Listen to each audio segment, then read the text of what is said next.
ಇವತ್ತು ಮಾಜಿ CM H D. Kumaraswamy ಅವರಿಗೆ 58ನೇ ಹುಟ್ಟುಹಬ್ಬದ ಸಂಭ್ರಮ. ವಿಜಯನಗರದ ಆದಿಚುಂಚನಗಿರಿ ಮಠಕ್ಕೆ ತೆರಳಿ ಶ್ರೀಗಳ ಆಶೀರ್ವಾದವನ್ನ ಪಡೆದುಕೊಂಡರು. ಈ ಸಂದರ್ಭದಲ್ಲಿ ಕುಮಾರಸ್ವಾಮಿ ಅವರಿಗೆ ಅಭಿಮಾನಿಗಳು ಚಿನ್ನದ ಸರವನ್ನ ಕೂಡ ಕಾಣಿಕೆಯಾಗಿ ಕೊಟ್ಟಿದ್ದಾರೆ. ಇನ್ನು ಸಂಜೆಯವರೆಗೆ ಹಲವು ಕಾರ್ಯಕ್ರಮಗಳಲ್ಲಿ ಕುಮಾರಸ್ವಾಮಿ ಅವರು ಭಾಗಿಯಾಗ್ತಾರೆ. ಆರೋಗ್ಯದ ದೃಷ್ಟಿಯಿಂದ ಡಯಟ್ ಮೊರೆ ಹೋಗಿದ್ದು ನಾನ್ ವೆಜ್ಗೆ ಗುಡ್ ಬೈ ಹೇಳಿದ್ದಾರಂತೆ ಕುಮಾರಸ್ವಾಮಿ ಅವರು.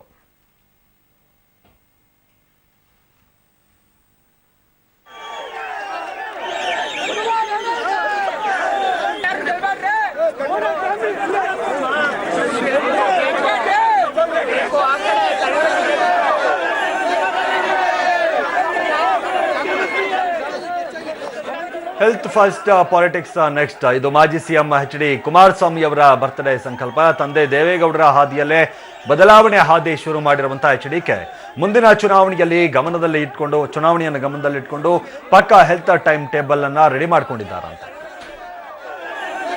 ಮಾಜಿ ಮುಖ್ಯಮಂತ್ರಿ ಕುಮಾರಸ್ವಾಮಿ ಅವರ ಹುಟ್ಟುಹಬ್ಬದ ಸಂಭ್ರಮದಿದ್ದಾರೆ. ನಮ್ಮ ಜೊತೆ ಇದ್ದಾರೆ, ಬನ್ನಿ ಮಾತಾಡೋಣ. ಸರ್, ಮೊದಲಿಗೆ ನಿಮಗೆ ಹುಟ್ಟುಹಬ್ಬದ ಶುಭಾಶಯಗಳು.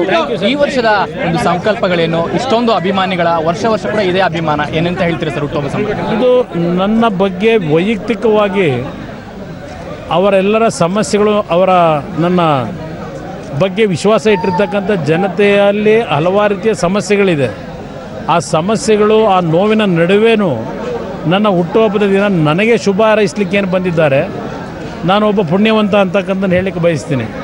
ಆ ಒಂದು ಹಿತೈಷಿಗಳ ಪಕ್ಷದ ಕಾರ್ಯಕರ್ತರ ಈ ಒಂದು ಅಭಿಮಾನ ಏನಿದೆ ನನ್ನ ಹೋರಾಟಕ್ಕೆ ಸ್ಫೂರ್ತಿ. ಇವರ ಅಭಿಮಾನದ ಏನು ಒಂದು ಋಣದ ಭಾರ ನನ್ನ ಮೇಲೇನಿದೆ.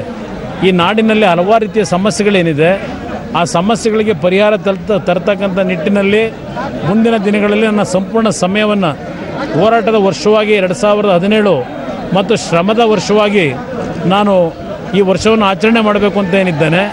ನಾಡಿಗೆ ಒಂದು ಉತ್ತಮವಾದಂಥ ಜನಪರವಾದಂಥ ಸರ್ಕಾರವನ್ನು ತರ್ತಕ್ಕಂಥ ನಿಟ್ಟಿನಲ್ಲಿ ನಾಡಿನ ಜನತೆಯ ಸಮಸ್ಯೆಗಳಿಗೆ ಪರಿಹಾರವನ್ನು ಕಲ್ಪಿಸ್ತಕ್ಕಂಥ ಒಂದು ಉತ್ತಮವಾದಂಥ ಆಡಳಿತವನ್ನು ಈ ನಾಡಿಗೆ ತರಬೇಕು ಅಂತಕ್ಕಂಥ ಒಂದು ಸಂಕಲ್ಪವನ್ನು ಇವತ್ತಿನ ದಿನ ತೊಟ್ಟಿದ್ದೇನೆ. ಕೊನೆಯದಾಗಿ ರಾಜ್ಯದ ಜನತೆಗೆ ಏನು ಹೇಳಿ? ರಾಜ್ಯದ ಜನತೆಯಲ್ಲಿ ಮನವಿ ಮಾಡೋದು, ಇವತ್ತಿನ ರಾಜ್ಯದಲ್ಲಿ ನಡೀತಾ ಇರ್ತಕ್ಕಂಥ ಹಲವಾರು ರೀತಿಯ ಅಕ್ರಮವಾದಂಥ ಚಟುವಟಿಕೆಗಳು, ರಾಜ್ಯದಲ್ಲಿ ಭ್ರಷ್ಟಾಚಾರದ ಒಂದು ತುದಿಯನ್ನು ನಾವೇನು ಕಾಣ್ತಾ ಇದ್ದೇವೆ. ಇವತ್ತು ಇದೆಲ್ಲವನ್ನು ಸರಿಪಡಿಸ್ತಕ್ಕಂಥ ವಾತಾವರಣವನ್ನು ನಿರ್ಮಾಣ ಮಾಡಲಿಕ್ಕೆ ನಾಡಿನ ಜನತೆ ಸಂಕಲ್ಪವನ್ನು ತೊಡಬೇಕು.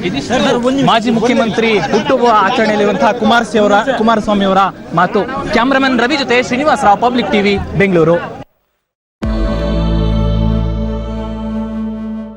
ಇರಾನಿ ಅವರು ಈ ಮೇಟಿ ಅವರ ಕೇಸ್ನಲ್ಲಿ ಮೇಟಿ ಅವರನ್ನ ಭೇಟಿ ಮಾಡಿ ಸುಭಾಷ್ ಅವ್ರ ಜೊತೆಗೆ ಸಂಧಾನ ಮಾಡಿಕೊಳ್ಳಿ ಅನ್ನುವಂತ ಮಾತುಕತೆ ನಡೆಸಿದ್ರು ಅನ್ನುವಂತ ವಿಚಾರಕ್ಕೆ ಸಂಬಂಧಪಟ್ಟಂತೆ ಮಾಜಿ ಮಂತ್ರಿಗಳಾದಂತಹ ಮುರುಗೇಶ್ ನಿರಾಣಿ ಪಬ್ಲಿಕ್ ಟಿವಿ ಜೊತೆ ಮಾತನಾಡಿದ್ರು. ಅವ್ರು ಏನ್ ಹೇಳಿದ್ರು ಅನ್ನೋದನ್ನ ಕೇಳಿಸ್ಕೊಳ್ಳೋಣ ಬನ್ನಿ. ಒಂದು ಬ್ರೇಕಿಂಗ್ ನ್ಯೂಸ್ ಬರ್ತಾ ಇದೆ ಅಂತ ನೋಡೋಣ ಬನ್ನಿ.